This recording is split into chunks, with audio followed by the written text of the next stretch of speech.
Good morning, everyone. Hope you're having a great day at home for virtual learning. I'm excited to get to sneak in a little bit of library with you guys on the side. So hopefully your packet of things for your project made it home. When I originally picked this idea, I was like, oh my gosh, look at all the snow on the ground. I'm so excited. We're going to do something for winter and snow. And then, of course, you look outside right now and you see giant rain puddles and barely any maybe like a little patch of dirty snow. But that's okay. Just pretend like we just had this blizzard. We've got amazing snowflakes falling down. Use your imagination. Work with me here, you guys. All right. So first, I'm going to sneak in a quick story. It's an oldie, but it's a goodie, and it's called Snow. It's super simple and quick and fast. And then I'll go through some directions on what you're going to make and how you're going to put it together if you haven't already figured it out for yourselves. And then you'll have like a little hope, a little reminder that maybe we're not just in Rainville now, and there'll actually be a little bit of snow before January is over. All right, here we go. This is by an author named Yuri Shulevitz. We've read a few other of his books before. One's called Treasure. If I found it and showed you the cover, you'd go, oh yeah, I remember that. And then a few others. He's kind of a favorite. All right, here we go. The skies are gray. The rooftops are gray. The whole city is gray. Looks like a shiny, bright, amazing place to live. It looks like the middle of winter, doesn't it? Then, one snowflake. There's like one little teeny tiny dot up there that's kind of hard to see. It's snowing, said the boy with the dog. It's only a snowflake, said the grandfather with the beard. You know how adults can be. We're very like, oh, it's fine, it's nothing. Kids, they always get excited. Me too. Then, two snowflakes. It's snowing, said the boy with the dog. It's nothing, said the man with the hat. So basically, you'll realize every adult in this book is kind of a grump and maybe needs like an extra cup of coffee and maybe a nap. Just saying. Then, three snowflakes. It's snowing, said the boy with the dog. It'll melt, said the woman with the umbrella. Bet we're glad we don't have that umbrella to work with here in all of our rain, huh? It's more of like a decoration, right? An accessory. A few snowflakes float down and melt, but as soon as one snowflake melts, another takes its place. No snow, said the radio. No snow, said the television. Sorry, kids, not happening today. But snowflakes don't listen to the radio, and snowflakes don't watch television. We can never predict any of these things, can we? No matter how hard we try. All snowflakes know is snow, snow, snow. Snowflakes keep coming and coming and coming and coming. So Yuri Shulevitz is kind of, when he does his illustrations, he always plunks in just like a little bit of like touch of magic almost maybe. So if you look at the building right here, it says Mother Goose Books. And then if you look closely, you can see there's Humpty Dumpty, there's Mother Goose, and then there's like the actual goose. So keep your eyes on those guys. The snowflakes are circling and swirling, spinning and twirling, dancing, playing, there, and there, and there, and there.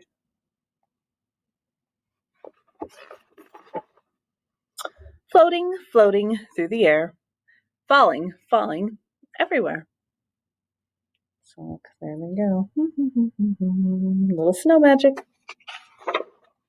And the rooftops grow lighter and lighter. It's snowing, said the boy with the dog. The rooftops are white.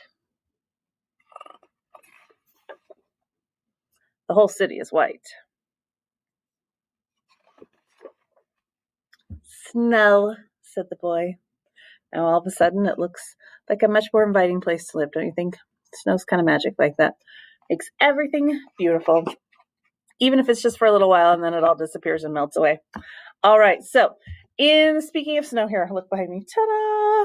Okay, we're gonna have a little bit of fun pretending like it's actually snowing, and you know how it is on those first days where it's snowing and you go out to recess and you're like, yay!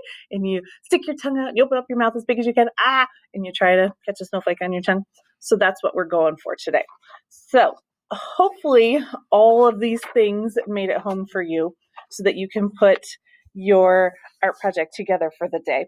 So here's where you're going to start. Hopefully you have a scissor and a pair of glue sticks somewhere at your house. Okay. You're going to start by cutting out your body. I know maybe you don't look like a half of a oval all squished together, but we're going with it today. Okay. So you're going to cut out your body, follow the black line all the way around. Doesn't have to be perfect, but get close-ish. Okay. So now you have your body ready to go.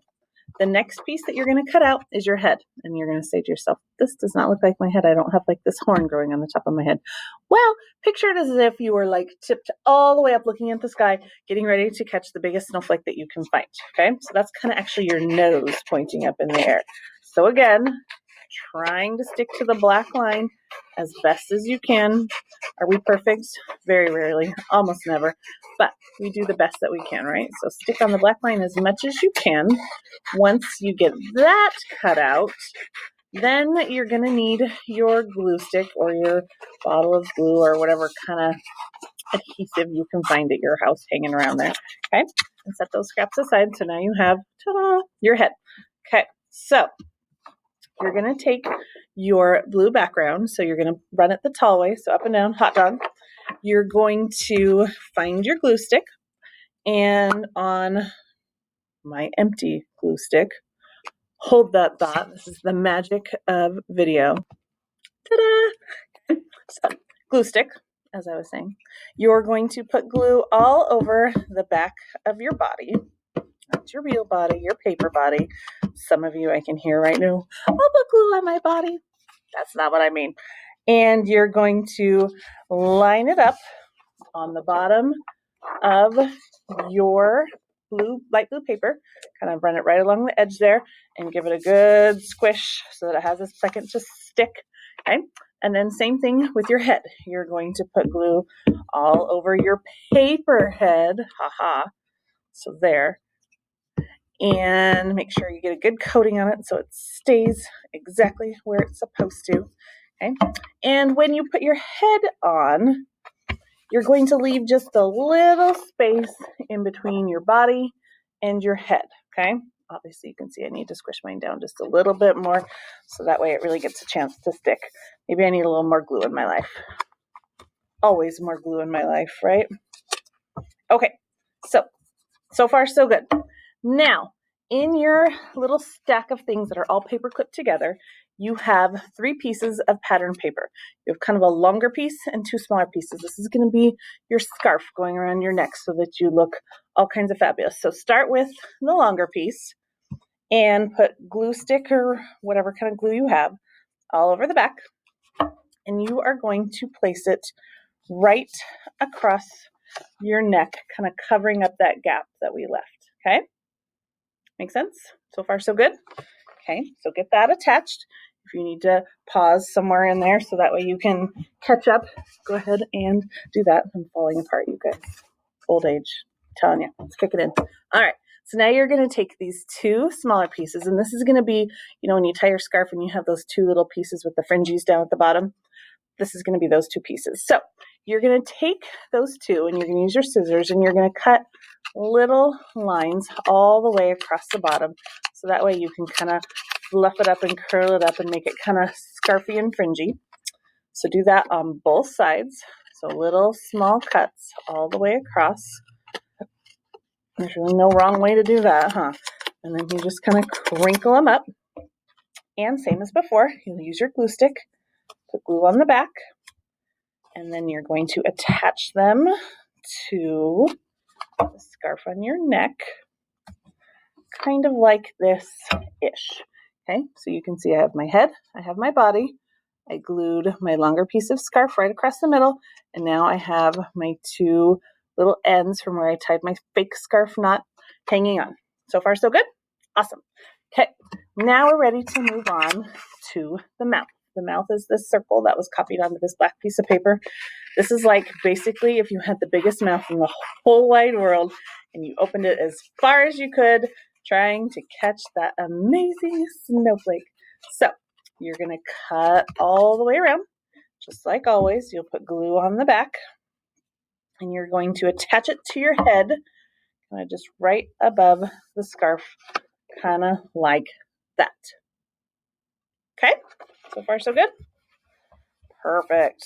Now, if you look behind me, you can see my 2 little samples that I made, and you can see that these kids have some serious teeth going on. And I know that you guys are at that age. There's the little white piece that we're working with here, where you might have half of your teeth that have fallen out of your head at this point in your life. So you can decide how it is that you want to do your teeth. Maybe you're going to be like a cute little baby with just one little tooth sticking out. Or maybe you're going to be like yourself, where you're missing your 2 front teeth and you're, having to eat all yogurt and applesauce and things like that because you have no teeth left. Okay, so you're going to cut little squares, and you're going to put little dots of glue on your mouth, and you're going to decide how it is that you're going to attach some teeth for yourself. So, are you going to give yourself lots of teeth? Or are you going to give yourself no teeth? Maybe you're like an old lady instead of a kid. Maybe literally every single one of your teeth have fallen out. I don't know what you've got going on up there. Okay, so go ahead and give yourself some teeth. So that way, hopefully, you get to eat something in this world, not just soft things. All right. I'm going to put one more on just because I like it to look even. I don't know. It's just how my brain works. We like things even. Okay. So now I have teeth kind of like so. Now we're almost to the end, you guys. You have this pink piece of paper, and this is going to be your tongue sticking out. You don't have to keep it as long as it was. I just cut them apparently because I thought you might need long chameleon tongues. Who knows? Okay. So you're going to kind of cut along the bottom just to round it out so it looks like when you stick your tongue out, it has that little bit of a pointy edge. I like to roll it kind of around my fingers so that way it has a little bit of a 3-dimensional feel. So that way when I glue it on, it really does look like my tongue is sticking out a little bit. So if you just kind of wrap it around your fingers, like ta-da, okay, then it kind of curls it up a little bit so you can see it on the side. Then you'll take your glue stick, put a little glue on the back, and attach your tongue right into the middle of your mouth, like so. Okay? Now, last but not least, well, almost last, I guess, you have a little sparkly snowflake sticker. Some might be blue, some might be white. It was kind of a you get what you get situation. You know how I feel about that. So if you want to, they have like little perforated parts you can pick out of the middle if it makes your heart happy. If you like them there and you say, no, it looks beautiful just the way it is, well, that works for me too. Either way. Okay. Then you'll pick off the white part on the back that's kind of keeping the sticky stuff protected. So just peel it off. Hopefully it comes off in one chunk. Otherwise, you might have to do it a couple of different times, right? Get all that peeled off so it's nice and sticky, and then it's going to go right on the center of your tongue because ta-da, I caught myself the biggest snowflake ever. Now, a few of you are probably looking at yourself going, I'm not bald, I have hair. Yes, a lot of it. So at this point, you can use like your crayons, your markers, your colored pencils. If your family has like a room with all kinds of like crafty type things, you might find yarn, you might find extra scraps of paper. Just make sure you ask before you take stuff, you know what I mean? So then you can add some fabulous locks of hair, and hey, you'll be ready for the very next snowstorm. Yay! Hopefully we have one, right guys? Have a great Wednesday, and hopefully I will get to see some of you soon, even if it's just like at Rose Arch or something. Bye everybody.